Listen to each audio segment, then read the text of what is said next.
वो जो तुमने कहा वो हमने सुना, चांद तारों की बात नहीं थी, बस रिश्ता निभाने की बात थी। ये जो हम में तुम में करार था, तुम्हें याद है कि नहीं याद है। तो किसने करार तोड़ दिया और किसने क्या कहा और किसने क्या सुना, आज इस प्रोग्राम में हम इसी का विश्लेषण करेंगे। आप देखना शुरू कर चुके हैं कैपिटल टीवी बिहार और मैं आपके साथ सरोज सिंह। देखिए, आग लगी हुई है एनडीए में, खासकर बिहार एनडीए में विद्रोह की स्थिति है।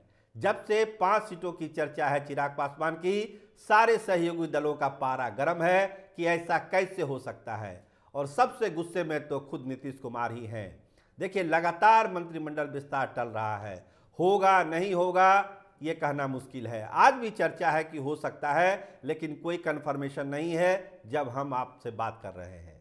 तो फंस कहाँ गया है पेच, और क्या पशुपति कुमार पारस आज कोई बड़ा फैसला ले लेंगे, यार पार का फैसला लेंगे, क्या महागठबंधन के साथ वो चले जाएंगे। देखिए, कल भी हमने कहा था कि एक चैनल खुल चुका है पशुपति कुमार पारस और लालू प्रसाद के बीच में। तो आज का डेवलपमेंट बताते हैं, कल रात का डेवलपमेंट बताते हैं कि कल देर रात तक कैसे लालू प्रसाद और पशुपति कुमार पारस के बीच बातचीत होती रही।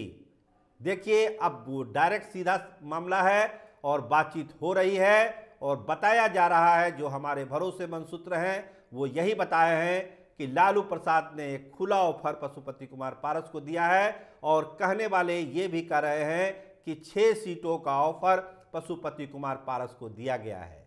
क्योंकि 6 सीट की मांग करते थे बराबर पशुपति कुमार पारस, क्योंकि 6 उनकी जीती हुई सीट थी।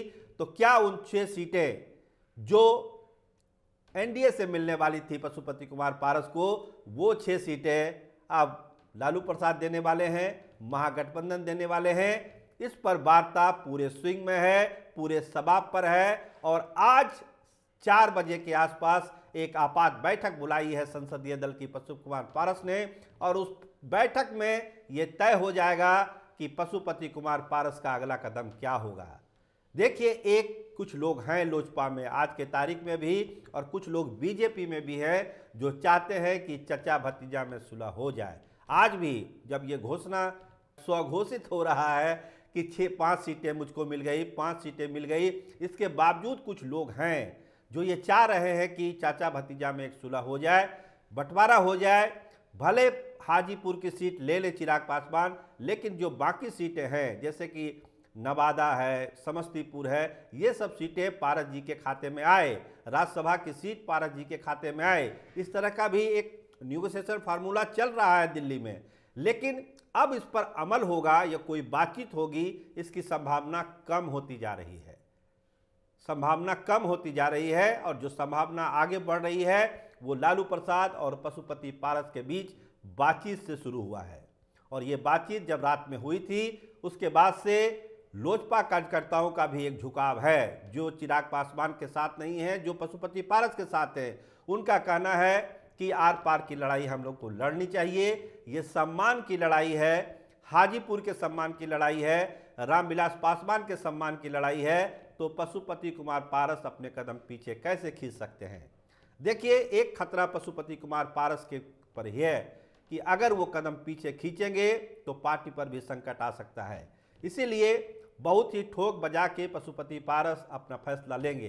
कल उनको अधिकृत किया गया था, आज एक आपात बैठक बुलाई गई है, उनके निवास स्थान पर वो बैठक चल रही है। बहुत ही महत्वपूर्ण फैसला वो लेने वाले हैं इस बैठक में। दूसरी तरफ भाजपा के जो दूत हैं वो लगातार संपर्क में है पशुपति पारस के कि आप मान जाइए, मान जाइए, मान जाइए, अभी भी कुछ नहीं बिगड़ा है, अभी भी हम लोग स्थिति को संभालेंगे। जो बात कही जा रही है मीडिया में या जहां तहां कही जा रही है, उस पर भरोसा कम करिए और शीर्ष नेतृत्व से सीधी बात करिए। देखिए, कल एक प्लान था मिलने का, लेकिन वो बैठक नहीं हो पाई। मिलने का प्लान उपेंद्र कुशवाहा का भी था। 2 दिन से उपेंद्र कुशवाहा हैं दिल्ली में, लगातार कोशिश कर रहे हैं कि अमित शाह से उनकी मुलाकात हो जाए, जेपी नड्डा से उनकी मुलाकात हो जाए, लेकिन वो मुलाकात नहीं हो पा रही है। संवादहीनता नहीं है, लेकिन मुलाकात नहीं हो पा रही है। इसीलिए फैसला हो नहीं पा रहा है कि उपेंद्र कुशवाहा की पार्टी कौन सी सीट लड़ेगी और कितनी सीट लड़ेगी। ये पेच भी अभी फंसा हुआ है। लेकिन हम बात कर रहे थे पशुपति कुमार पारस की। तो पारस जी आज एक फैसला लेंगे, आपात बैठक उनके घर पर है और उस बैठक में ये तय होगा कि पशुपति कुमार पारस क्या करने वाले हैं। देखिए, जो निगोशिएशन फार्मूला है कि 2 सीट अभी भी दीजिए, राज्यसभा दीजिए, तब कुछ बात आगे हम लोग बढ़ा सकते हैं।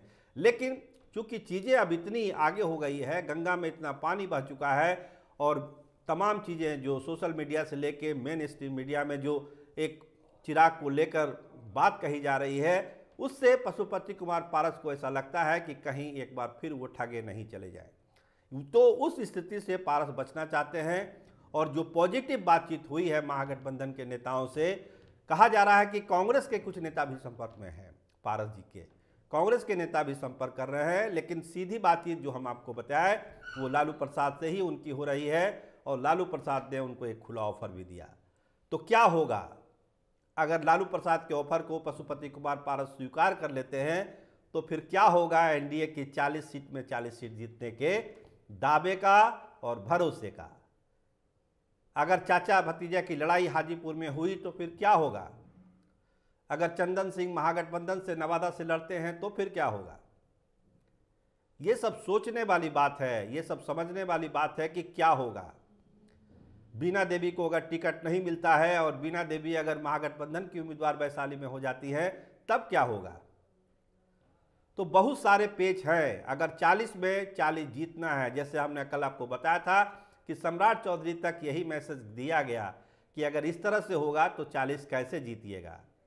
कोई हवा में कोई जीत नहीं हो जाएगी, उसके लिए एक स्ट्रेटजी होनी चाहिए, रणनीति होनी चाहिए और एक ऐसी प्लानिंग होनी चाहिए जो सामाजिक ताने बाने को पूरा करता हो। लेकिन अभी आज के तारीख में कहीं कुछ नहीं है। एनडीए जितना बाहर से मजबूत दिख रहा था, वो मजबूती अब धीरे धीरे कम दिखने लगी है। जब लोग अंदर झांकने लगे हैं तो ऐसा लगता है कि अभी उसमें बहुत सारी कमज़ोर दीवारें हैं जिसको मजबूत करने की ज़रूरत है। लेकिन अगर आप गलत फैसले लेंगे तो वो दीवारें टूटेगी ही टूटेगी और महागठबंधन को फ़ायदा हो ही होगा। और महागठबंधन इसी मौके के इंतज़ार में ही है, इसीलिए उसने अपने सारे जो सीट शेयरिंग का मामला है अभी होल्ड करके रखा हुआ है। उसको उम्मीद है कि एनडीए में बड़ी फूट होगी। उपेंद्र कुशवाहा भी अप्रोच कर सकते हैं, मुकेश सहनी भी अप्रोच कर सकते हैं और पारस जी से तो उनकी बातचीत चल ही रही है। तो इंतजार महागठबंधन को है कि एनडीए में एक बड़ी फूट हो और ये परसेप्शन बिहार में जाए कि एनडीए में कुछ बचा नहीं है, बस थोपा थोपी का मामला है। तो महागठबंधन यहाँ पे अच्छा स्कोर करेगा, ये एक उम्मीद की किरण महागठबंधन की तरफ फूटी है। लेकिन जो सबसे बड़ी बात हम कहते हैं, फैसला पशुपति कुमार पारस को आज लेना है कि वो करेंगे तो करेंगे क्या। अपने उनके साथ जो सांसद हैं उनका राजनीतिक भविष्य भी दांव पर है। उनके राजनीतिक भविष्य को पशुपति कुमार पारस कैसे बचाएंगे, ये भी एक बड़ा सवाल है। उनका भी दबाव पशुपति कुमार पारस के ऊपर है। तो इन सारी चीज़ों को, सारी चुनौतियों को पशुपति कुमार पारस को लेकर चलना है। इसीलिए आज की बैठक बहुत ही अहम है। फैसला आज होना है कि करना क्या है, एनडीए में रहना है या महागठबंधन में जाना है। दोनों विकल्प खुले हुए हैं, फैसला आज हो जाएगा। इंतजार करिए देर रात तक का, देखते रहिए कैपिटल टीवी बिहार। आपका बहुत बहुत धन्यवाद, आपका बहुत बहुत शुक्रिया।